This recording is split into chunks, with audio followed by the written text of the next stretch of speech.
Assalamualaikum warahmatullahi wabarakatuh. Selamat datang kembali di channel Media Islam, yang insya Allah selalu menghadirkan konten-konten bermanfaat dan penuh hikmah. Semoga kalian semua selalu dalam lindungan Allah Subhanahu wa Ta'ala, diberikan kesehatan, keberkahan, dan dilapangkan rezekinya, amin ya rabbal alamin. Di video kali ini kita akan membahas tema yang sangat menarik, yang mungkin jarang orang mengetahuinya, yakni rahasia di balik sholat 5 waktu. Tapi sebelum itu, jangan lupa untuk mendukung channel ini dengan cara subscribe, like, komen dan share video ini. Sholat merupakan ibadah yang pertama kali diwajibkan oleh Allah Subhanahu wa Ta'ala kepada Rasul-Nya. Melalui peristiwa Isra Miraj, Rasulullah Shallallahu Alaihi Wasallam menerima perintah kewajiban mendirikan sholat 5 waktu.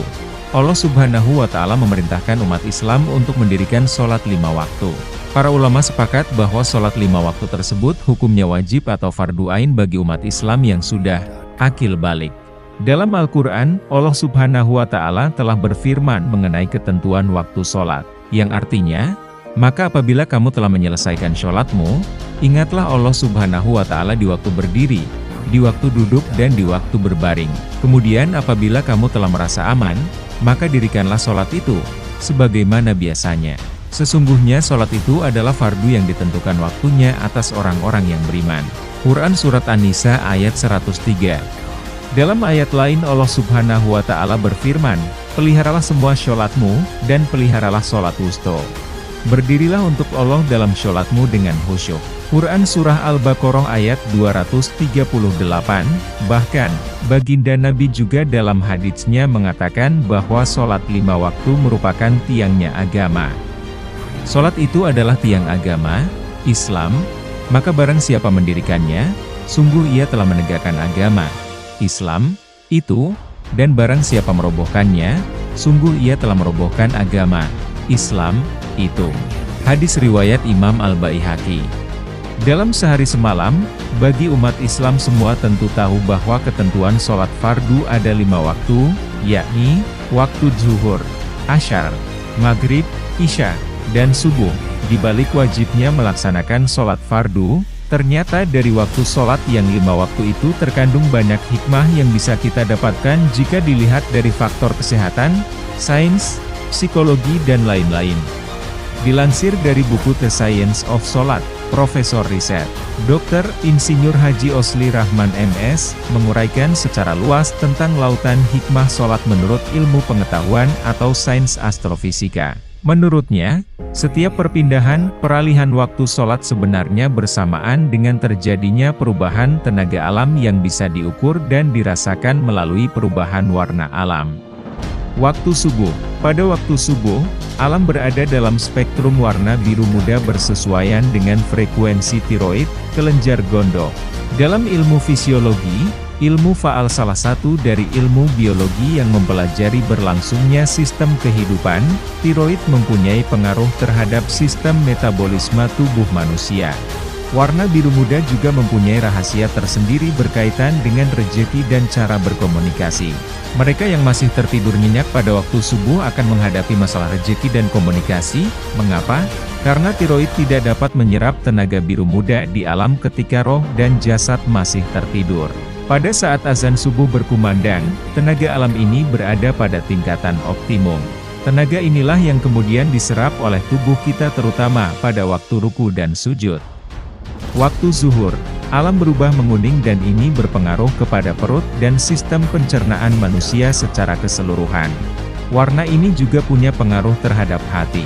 Warna kuning ini mempunyai rahasia berkaitan dengan keceriaan seseorang. Jadi bagi mereka yang selalu ketinggalan atau melewatkan sholat zuhur berulang kali akan menghadapi masalah dalam sistem pencernaan serta berkurang keceriaannya. Waktu asyar, alam berubah lagi warnanya menjadi jingga, oranye, warna antara merah dan kuning. Hal ini berpengaruh cukup signifikan terhadap organ tubuh yaitu prostat, kelenjar eksorin pada pria jantan. Fungsi utamanya adalah untuk mengeluarkan dan menyimpan sejenis cairan yang menjadi 2/3 bagian dari air mani, rahim, ovarium, indung telur, kelenjar kelamin wanita, dan testis, kelenjar kelamin jantan, yang merupakan sistem reproduksi secara keseluruhan. Warna oranye di alam juga mempengaruhi kreativitas seseorang. Orang yang sering ketinggalan waktu asar akan menurun daya kreativitasnya. Di samping itu, organ-organ reproduksi ini juga akan kehilangan tenaga positif dari warna alam tersebut. Waktu maghrib, warna alam kembali berubah menjadi merah. Sering pada waktu ini kita mendengar banyak nasihat orang tua agar tidak berada di luar rumah. Nasihat tersebut ada benarnya karena pada saat maghrib tiba, spektrum warna alam selaras dengan frekuensi jin dan iblis. Pada waktu ini jin dan iblis amat bertenaga, powerful, karena mereka bergema atau ikut bergetar dengan warna alam. Sedangkan, mereka yang sedang dalam perjalanan, sebaiknya berhenti sejenak dan mengerjakan sholat maghrib terlebih dahulu. Hal ini lebih baik dan lebih selamat karena pada waktu ini banyak gangguan, interferensi interaksi antar gelombang dalam satu daerah bisa membangun dan merusak, atau terjadi tumpang tindih dua atau lebih gelombang yang berfrekuensi sama atau hampir sama dan bisa menimbulkan fatamorgana yang bisa mengganggu penglihatan kita. Waktu Isya, selanjutnya pada waktu ini warna alam berubah menjadi nila, indigo, dan selanjutnya menjadi gelap. Waktu Isya mempunyai rahasia ketentraman dan kedamaian yang frekuensinya sesuai dengan sistem kontrol otak. Mereka yang sering ketinggalan waktu Isya akan sering merasa gelisah. Untuk itulah ketika alam mulai diselimuti kegelapan, kita dianjurkan untuk mengistirahatkan tubuh ini. Dengan tidur pada waktu ini, keadaan jiwa kita berada pada gelombang delta dengan frekuensi di bawah 4 Hz. Hertz adalah satuan ukur untuk frekuensi, dan seluruh sistem tubuh memasuki waktu rehat. Qiyamul Lail. Selepas tengah malam, alam mulai bersinar kembali dengan warna-warna putih, merah jambu dan kemudian ungu. Perubahan warna ini selaras dengan kelenjar pineal, badan pineal atau mata ketiga, sebuah kelenjar endokrin pada otak, kelenjar pituitari, hipofisis, talamus. Struktur simetris garis tengah dipasangkan dalam otak vertebrata termasuk manusia. Fungsinya mencakup sensasi menyampaikan, rasa khusus dan sinyal motor ke korteks cerebral, bersama dengan pengaturan kesadaran, tidur dan kewaspadaan, dan hipotalamus. Hipotalamus bagian otak yang terdiri dari sejumlah nukleus dengan berbagai fungsi yang sangat peka terhadap steroid, glukokortikoid, glukosa dan suhu. Maka sebaiknya kita bangun lagi pada waktu ini untuk mengerjakan sholat malam, tahajud. Dalam buku yang sama, The Science of Sholat, Profesor Riset Dr. Insinyur Hosli Rahman MS, mengupas laksana sholat sebagai suatu kesatuan utuh antara kesehatan, ibadah, rezeki, dan psikologi. Tentu nilai manfaat yang terkandung di dalam sholat ini jika diimplementasikan secara kontinu, istiqomah, tidak hanya akan mengantarkan seseorang menuju ketakwaan, tapi juga bisa menggapai hidup yang lebih bahagia dan paripurna. Hakikat mengapa Allah Subhanahu wa Ta'ala yang memiliki sifat pengasih dan penyayang, mewajibkan sholat kepada kita sebagai hambanya. Sebagai Sang Pencipta, di balik tuntutan iman kepada Allah Subhanahu wa Ta'ala secara kafah, tentu saja Allah memiliki rahasia yang tidak serta-merta dapat disibak oleh hambanya. Dan seringkali, kita hanya baru beriman jika akal kita menerima dengan landasan logika.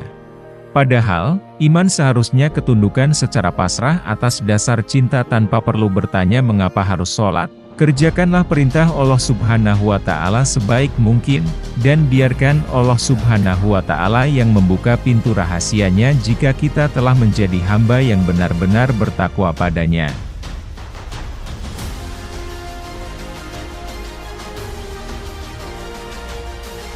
Subhanallah, begitu luar biasa rahasia yang tersembunyi di balik sholat 5 waktu. Setiap gerakan dan waktunya bukan hanya ibadah, tapi juga rahmat yang mendalam untuk fisik, jiwa, dan hubungan kita dengan Allah Subhanahu wa Ta'ala. Saudaraku yang dirahmati Allah Subhanahu wa Ta'ala, sholat adalah anugerah dari Allah, bukan sekadar kewajiban, tetapi jalan untuk menyucikan hati, memperkuat keimanan, dan menghadirkan kedamaian dalam hidup kita. Ketika kita mendirikan sholat dengan penuh khusyuk, kita bukan hanya berkomunikasi dengan Sang Pencipta, tetapi juga menyelaraskan diri dengan tujuan hidup yang sejati. Kita sebagai umat Islam, mari kita terus menjaga sholat kita, tepat waktu, dengan hati yang ikhlas dan penuh kesadaran. Karena dalam setiap sujud dan doa yang kita panjatkan, ada kasih sayang Allah yang selalu menyertai. Semoga kita semua bisa menjadi hamba yang senantiasa memperbaiki kualitas dan kuantitas sholat kita dan menjadikannya sebagai sumber kekuatan di setiap langkah kehidupan kita di dunia sampai akhirat. Alhamdulillah kita sudah sampai di akhir video, semoga apa yang kita pelajari menjadi amal jariah buat kita semua. Sampai jumpa di video-video berikutnya, dan tetaplah menjadi muslim yang lebih baik setiap harinya. Assalamualaikum warahmatullahi wabarakatuh.